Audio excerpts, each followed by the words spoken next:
အားလုံးပဲမင်္ဂလာပါဒီနေ့ပြောပြပေးသွားမယ့်အကြောင်းအရာလေးကတော့အာကျန်းလို့မိမဘွားရောက်သွားတဲ့ကောင်လေးเจ้าကိုရိုက်ကူးထားတဲ့ဟာတာစီဒီလေးပဲဖြစ်ပါတယ်စီဒီလေးတွေကဇက်ကောင်တစ်ယောက်ကတော့ rapper ဖြစ်ပါတယ်သူဟာသူတို့မျိုးမှာအမြဲတမ်းပြဿနာပတ်ရှာနေတဲ့ကောင်စိုးလေးတစ်ယောက်ပါရက်ွက်ထဲမှာသူလမ်းလျှောက်ပြီဆိုရင်အားလုံးကအမြဲတမ်းသတိထားနေရပါတယ်တချင်းဆိုရင်ငွေတောင်းတဲ့သူစီကပတ်စံယူသလို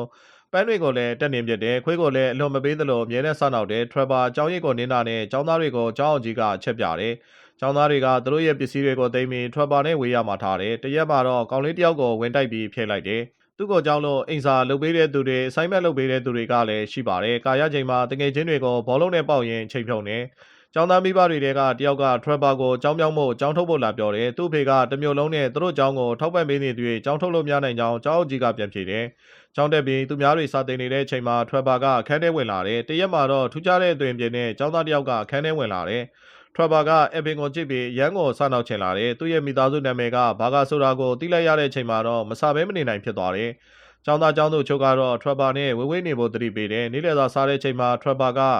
အပင်ဘာဂါစီကိုသွားပြီးစကားပြောတယ်။အပင်ကပြန်ပြောတဲ့အခါထရဘာနဲ့တပွဲဖြစ်တယ်။စိတ်သွသွားတဲ့ထရဘာလည်းအပင်ကိုဆွဲထုတ်ပါတော့တယ်။အိမ်ပြန်ရောက်လာတဲ့အခါမှာထရဘာကစာမလုပ်ပဲဂိမ်းဆော့တယ်။လူတယောက်ကအင်ရှိကိုရောက်လာလို့ထွက်တွေ့ရတယ်။အဲ့ဒါကတော့သူထိုးလိုက်တဲ့အပင်ရဲ့အဖွာပါပဲအဖွာကသူ့မြေလေးကိုထိတဲ့အတွက်တောင်းပန်ခိုင်းတယ်ထရဘာကတော့တောင်းပန်မှုမပြောနဲ့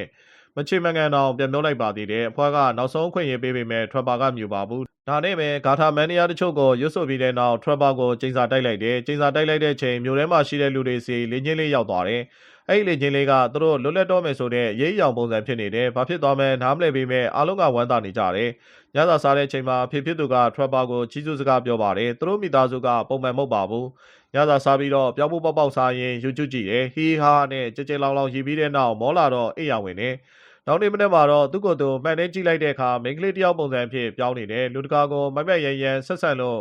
မိန်းကလေးပုံစံဖြစ်သွားအောင်ကျိစာတိုက်ခံလိုက်ရတာပါဘယ်သူမှမမြင်ခင်အိမ်ကနေမြန်ထွက်ပြေးတယ်မြို့ထဲကိုသွားတဲ့အခါမှာမြို့သူမြို့သားတွေအားလုံးကသူ့ကိုကြည့်ပြီး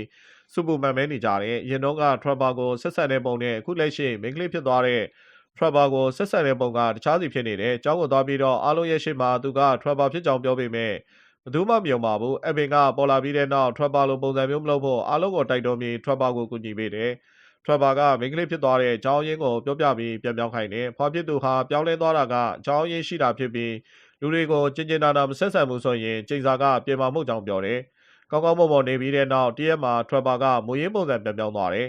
။ကလစားချေကျင်တဲ့အတွက်မျိုးရဲကိုသွားတဲ့ချိန်ဖေဖြစ်တဲ့သူကဘာဂါမိသားစုအတွက်ဥယျာဉ်မှုဖြစ်လှုပ်ပေးနေရမှန်းသိလိုက်ရတယ်။အဲ့ဒီချိန်သူတို့နားကိုအပင်ဘာဂါကကားတစ်စီးနဲ့ရောက်လာတယ်။ကျိန်စာကပြတ်သွားပေမဲ့ထွက်ပါတဲ့အပင်တို့ရဲ့ဘွားကပြောင်းပြန်စီဖြစ်သွားရင်ဒီဇက်လန်လေးကဒီမာရီမဲခန်းရက်သွားပါတော့တယ်။နောက်နေ့တွေမှာတင်ဆက်မဲ့ဗီဒီယိုကောင်းကောင်းလေးတွေကိုကြည့်ရှုဖို့အတွက် channel ကိုပြန်လာဖို့ဖိတ်ခေါ်လိုက်ပါတယ်။